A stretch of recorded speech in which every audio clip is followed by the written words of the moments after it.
So Inma, as president of the Southern Europe Tech Tour, how was the planning and how has it panned out?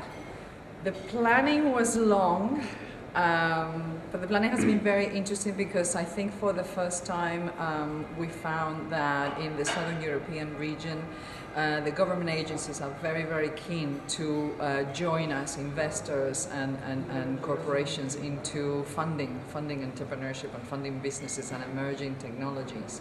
So obviously dealing with these new parties into the tech tour ecosystem was something new. And we had to be very patient as to how things move in that kind of world. But what I would say is that once they were brought on board, they were quite quick in supporting the tour wholeheartedly. And in fact, it's being the Basque government for the first part of the tour, and then Filas and the Lazio government for the second. So it hasn't been exhausting in terms of number of parties that we had to bring. Their support has been amazing and very committed.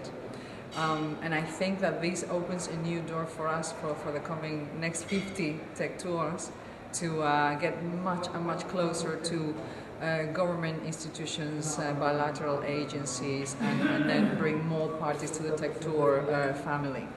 Great. And what have you thought of the companies that presented over the last 2 days? The companies have really surprised all of us, because I remember initially when the 300 to 400 companies applied, the search for the newcomers and the new stars and also the growth companies was quite intense. We had a lot of companies in the system. What has been evident is that the new entrepreneurs in the region, all of them have international commercial strategies. This time I feel that none of them considers that selling to their local market is their priority. In fact, many of them have demonstrated that even though they started locally, very soon some other external market has become their lead revenue generator. And that's really important because it's also showing the quality of the management, the fact that they all are building teams that have international experience. They also hire people abroad, with a lot of vision and understanding as to who they need for which market.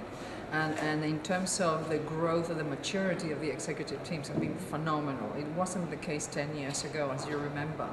So we're very impressed.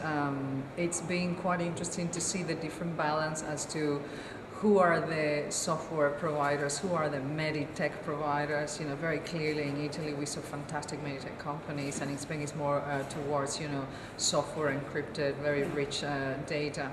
And also even the representative from Greece, this is a Greek company whose largest market is Russia. I mean, it's fantastic variety, and everyone very visionary. Right. Thank you. Okay.